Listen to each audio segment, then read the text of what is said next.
Hello everyone, कैसे हैं आप सभी। आप सभी बहुत अच्छे होंगे ऐसी मैं आशा करती हूँ।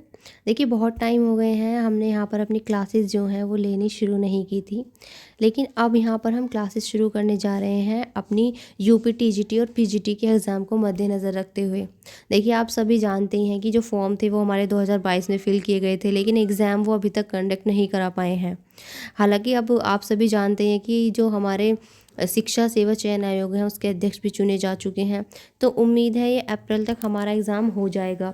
तो इसी को मद्देनज़र रखते हुए हम ये सीरीज़ यहाँ पर चला रहे हैं।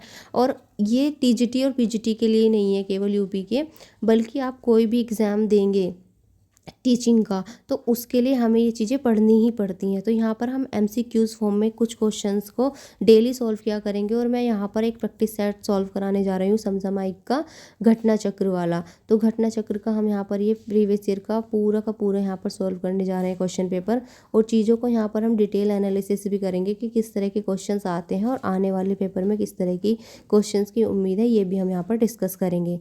तो यहाँ पर हमने सबसे पहले यूनिट जो उठाई है उसका नाम है राजनीतिक सिद्धांत।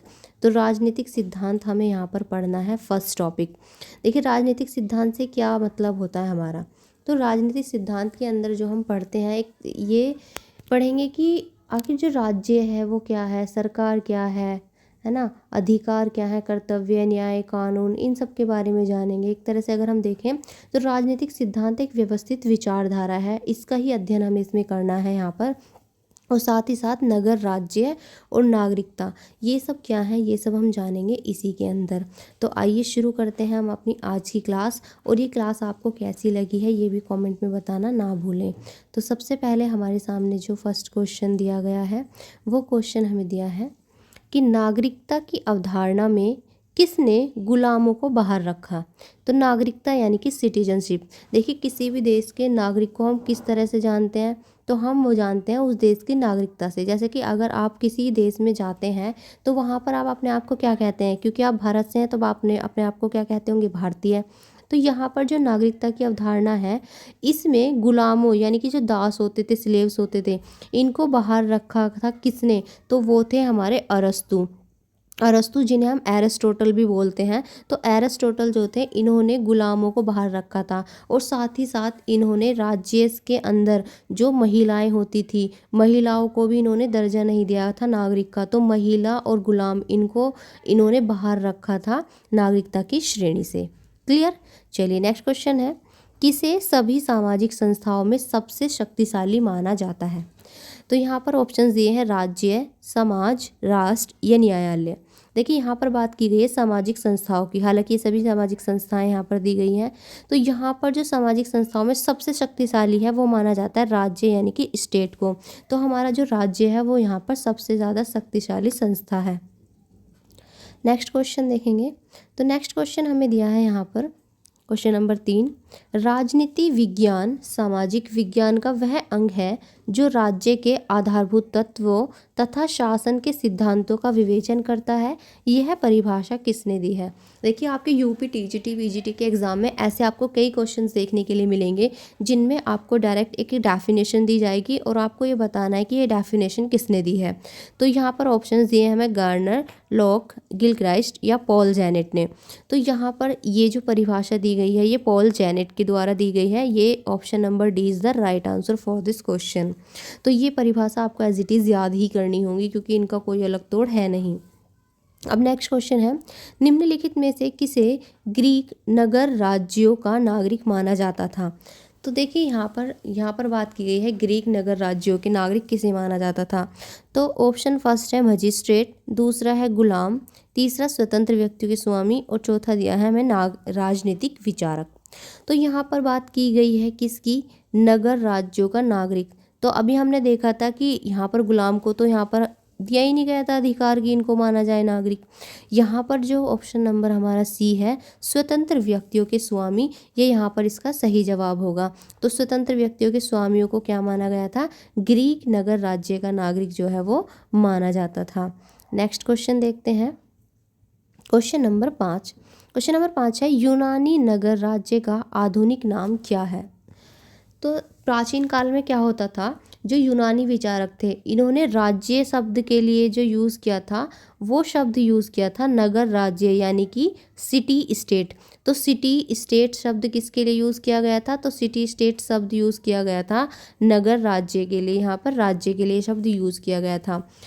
लेकिन यूनानी भाषा की अगर बात करें तो उसमें इसको कहा जाता था पोलिश। क्या कहा जाता था? पोलिश। तो यूनानी भाषा में इसे पोलिश कहा जाता था। लेकिन अगर हम आज के टाइम की बात करें तो राज्य शब्द के लिए सबसे पहले जो राज्य शब्द का यूज़ किया था वो किया था इटली के एक राजनीतिक विचारक हुए हैं जिनका नाम है मैकियावेली। तो मैकियावेली ही वो विचारक हैं जिन्होंने सबसे पहले यहाँ पर राज्य शब्द का यूज़ किया था, वो भी 16वीं शताब्दी में। इन्होंने एक पुस्तक लिखी थी मैकियावेली ने जिसका नाम था द प्रिंस। तो अपनी पुस्तक द प्रिंस में इन्होंने सबसे पहले जो है वो क्या किया था? राज्य शब्द का यूज़ किया था, जिसका यहाँ पर जो द प्रिंस है इसका अर्थ होता है द स्टेट। क्या होता है इसका अर्थ? द स्टेट होता है। किसका अर्थ होता है द स्टेट? तो ये होता है द प्रिंस का। क्लियर? तो यहाँ पर सही जो जवाब होगा नगर राज्य का आधुनिक नाम क्या हो जाएगा? यहाँ पर राज्य। Option D is the right answer. Next question देखेंगे। नगर राज्य शब्द का संबंध माना जाता है, तो हमें बताना है नगर राज्य शब्द का संबंध किससे है। तो यहाँ पर ऑप्शन है प्राचीन मिस्र से, प्राचीन भारत से, प्राचीन यूनान से, या फिर प्राचीन चीन से। तो देखिए नगर राज्य का जो संबंध है ये है हमारा प्राचीन यूनान से। तो option number 3 is the right answer. Next question देखते हैं। नेक्स्ट क्वेश्चन है शहर राज्य शब्द सामान्यतः किससे संबंधित है। तो देखिए शहर राज्य है अभी हमने पढ़ा, तो किससे था? प्राचीन यूनान से, और इस यूनान को ही हम जानते हैं ग्रीस के नाम से। तो ऑप्शन नंबर बी यहाँ पर सही जवाब आ जाएगा। तो यहाँ पर आपसे इस तरह से भी पूछ सकता है क्वेश्चन और उस तरह से भी पूछ सकता है, इसलिए आपको दोनों ही तरह से पता होना चाहिए। अब नेक्स्ट है पोलिस का अर्थ क्या है। तो पोलिस का अर्थ अभी मैंने बताया था, पोलिस का अर्थ क्या होता है? शहर राज्य। तो ये हमारा यूनानी भाषा का शब्द है जिसका अर्थ है शहर राज्य, यानी कि सिटी स्टेट। नेक्स्ट क्वेश्चन देखेंगे। नेक्स्ट है पोलिस शब्द का संबंध किससे है। तो अभी अभी हमने क्वेश्चन किया है, तो पोलिस का किससे संबंध है? नगर राज्य आ सकता है आपको, शहर राज्य आ सकता है, इसलिए यहाँ पर हर तरह से बताया गया है, क्योंकि क्वेश्चन बदल बदल के किसी भी तरह से दे सकता है, चाहे आपको नगर राज्य दे, शहर राज्य दे, सिटी स्टेट दे, मतलब तीनों का वही है। पोलिस का संबंध किससे है? नगर राज्य से। क्लियर? नेक्स्ट है पॉलिटिक्स शब्द की उत्पत्ति पोलिस से हुई है, जो एक बताना है कौन सी भाषा का शब्द है। फ्रांसीसी शब्द है, यूनानी शब्द है, लैटिन है, या फिर जर्मन शब्द है। देखिए पॉलिटिक्स, पॉलिटिक्स की अगर हम बात करें तो पॉलिटिक्स शब्द सबसे पहले जो यूज़ किया गया था, इसको यूज़ करने वाले थे अरस्तु, यानी कि एरिस्टोटल। इनके द्वारा ही सबसे पहले इस शब्द का यूज़ किया गया था। पोलिस, तो पॉलिटिक्स जो शब्द है ये ग्रीक भाषा के पोलिस से ही बना है। किससे बना है? पोलिस से बना है, जो कि कौन सी भाषा से है? ग्रीक। और ग्रीक का ही अभी हमने पढ़ा था, दूसरा हम किस नाम से जानते हैं ग्रीक को? इसको हम जानते हैं यूनानी। तो इसका सही आंसर क्या हो जाएगा? यूनानी। क्लियर? और सबसे पहले पॉलिटिक्स शब्द का जो यूज़ किया गया था ये किया गया था अरस्तु के द्वारा, ये भी याद रखना। तो पॉलिटिक्स शब्द का सबसे पहले यूज़ करने वाला अरस्तु, और अरस्तु की बुक का नाम भी अगर आपसे पूछा जाए तो वो भी क्या है? पॉलिटिक्स ही है। नेक्स्ट क्वेश्चन देखते हैं। क्वेश्चन नंबर 11 है निम्न में से कौन सा समुच्चय राजनीति विज्ञान के विषय क्षेत्र को परिभाषित करता है। यानी कि जो हमारा राजनीति विज्ञान का जो विषय क्षेत्र है उसके अंदर क्या क्या शामिल है, तो हमें बताना है। हमारे सामने 4 ऑप्शंस दिए हैं। देखिए किसी भी राज्य की जब हम बात करते हैं राजनीतिक विज्ञान के अंदर, तो इसका जो विषय क्षेत्र है वो राज्य, मूल्य, सरकार, निर्णय निर्माण और राजनीतिक दल, और इसी के साथ इसमें शक्ति, संघर्ष और सहमति, इन सब का अध्ययन करके ही जो है राजनीति विज्ञान के विषय के अंदर हम इन सबको पढ़ते हैं। तो यहाँ पर ऑप्शन नंबर जो डी है वो यहाँ पर सही जवाब हो जाएगा। ठीक है।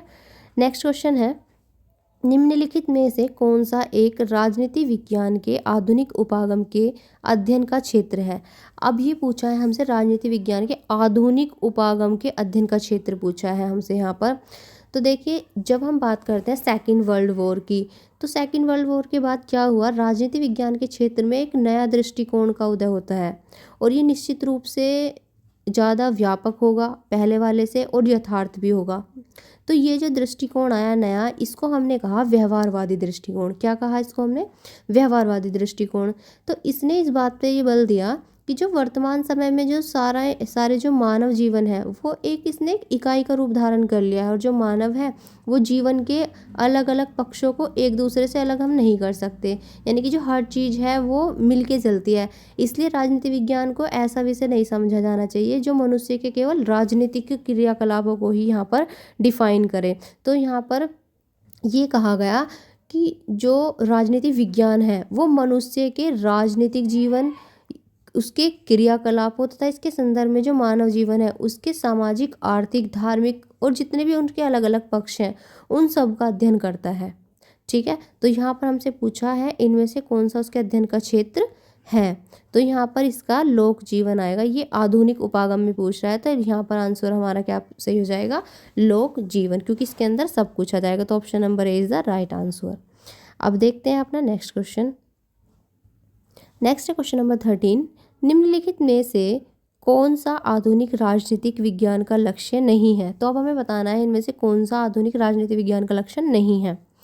तो यहाँ पर देखिए हमें ऑप्शंस दिया हुआ है, मूल शक्ति का अध्ययन, दूसरा है अंतर अनुशासनात्मक अध्ययन, तीसरा है मूल्य प्रधान अध्ययन, और चौथा है यहाँ पर मानवीय क्रियाओं का अध्ययन। तो यहाँ पर अगर हम बात करें मूल्य प्रधान अध्ययन, इसको आधुनिक राजनीतिक विज्ञान का लक्ष्य नहीं माना जाता, क्योंकि मूल्य प्रधान का अध्ययन जो है ये परंपरागत राजनीतिक विज्ञान की प्रमुख विशेषता है। तो लेकिन आज के टाइम में अगर बात करें तो इसको भी ये जो हमारा मूल्य प्रधान अध्ययन है इसको भी आधुनिक दृष्टिकोण में ही शामिल कर लिया गया है। तो हालांकि अब जो आपसे अगर ऑप्शन में आएगा तो इस तरह का ऑप्शन नहीं देगा, हालांकि पहले के ये प्रीवियस ईयर के क्वेश्चन है, तो इसके लिए हमारा ऑप्शन नंबर सी यहाँ पर सही जवाब होगा। अब नेक्स्ट क्वेश्चन है राजनीति विज्ञान इसकी एक शाखा है। तो राजनीति विज्ञान किसकी शाखा है बताइए, भौतिक विज्ञान की, प्रकृति विज्ञान, पूर्ण विज्ञान या समाज विज्ञान। तो हम समाज विज्ञान के अंदर यानी सामाजिक विज्ञान जो है इसके अंदर ही हम सब क्या पढ़ते हैं, राजनीति विज्ञान वगैरह हम सब किसके अंदर आते पढ़ते हैं, ये हम समाज विज्ञान के अंदर ही पढ़ते हैं। नेक्स्ट क्वेश्चन है हमारे सामने, राजनीति विज्ञान इससे संबंधित है। तो राजनीति विज्ञान किससे संबंधित है भाई, राजनीतिक सत्ता से, आर्थिक सत्ता से, सामाजिक सत्ता से या फिर सांस्कृतिक सत्ता से। तो राजनीति विज्ञान के अंदर हम क्या देखते हैं भाई, राजनीतिक सत्ता ही तो देखते हैं। तो ऑप्शन नंबर ए क्या होगा यहाँ पर बिल्कुल सही जवाब हो जाएगा। नेक्स्ट है नगर राज्य शब्दावली किससे संबंधित है। फिर ये क्वेश्चन आ गया, तो अभी हमने पीछे सॉल्व किया किससे संबंधित है, प्राचीन यूनान से, या फिर यहाँ पर ग्रीक होता तो ग्रीक भी हमारा सही आंसर होता। क्लियर। नेक्स्ट देखेंगे क्वेश्चन नंबर 17 है, निम्नलिखित कथनों पर विचार कीजिए तथा नीचे दिए गए कोड से सही उत्तर का चयन कीजिए। तो यहाँ पर जो हमें अलग अलग ये पॉइंट्स दिए हुए हैं 4, 1, 2, 3 और 4, ये 4 पॉइंट दिए गए हैं। अब हमें यहाँ पर चारों पॉइंट में बताना है कि कौन सा इनमें से सही है। तो पहला दिया है राजनीति विज्ञान राजनीति का व्यवस्थित अध्ययन है, बिल्कुल सही बात है। भाई देखिए राजनीति विज्ञान के अंदर हम क्या करते हैं, एक सिस्टमैटिक वे में इसका राजनीति का अध्ययन ही तो करते हैं, तो पहला ऑप्शन ठीक है। दूसरा है यह सैद्धांतिक और शोधपरक है, बिल्कुल देखिए ये सैद्धांतिक है। अब आप पढ़ते हैं इसके अलग अलग सिद्धांत पढ़ते हैं, पढ़ते नहीं पढ़ते, और ये शोधपरक भी है, यानी कि इस पर रिसर्च भी होती हैं, और आज के टाइम में भी भाई इस पर रिसर्च चलती रहती हैं। जो PhD करते हैं वो क्या करते हैं भाई, रिसर्च ही तो करते हैं। तो ये भी हमारा ऑप्शन नंबर 2 भी करेक्ट है। नेक्स्ट है यह अनुभव वैज्ञानिक और पूर्णतः नैतिकवादी है, ये अनुभव नहीं है, यहाँ पर आएगा पूर्णतः।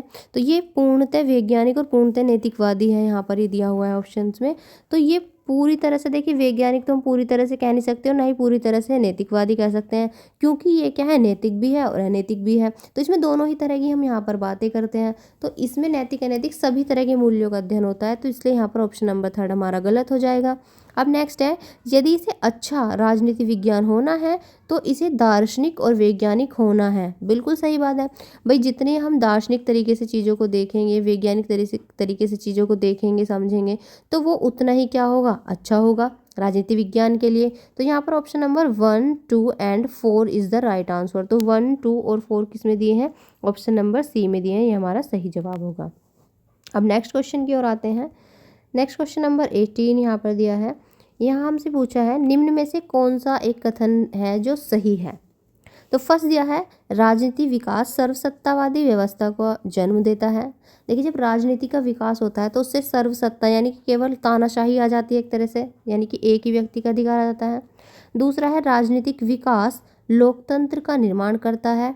बिल्कुल सही बात है। राजनीतिक विकास कुलीन तंत्र का निर्माण करता है। भाई जब कुलीन तंत्र का निर्माण करना है तो उसका विकास कहाँ से हो गया फिर फोर्थ है राजनीतिक विकास अस्थिरता उत्पन्न करता है। भाई जब राजनीति का विकास होगा तो अस्थिरता थोड़ी ना आएगी, उसे तो स्थिरता आनी चाहिए। तो यानी कि ऑप्शन नंबर जो बी है हमारा वो ये करेक्ट है, बाकी सारे जो 3 ऑप्शन है वो गलत है।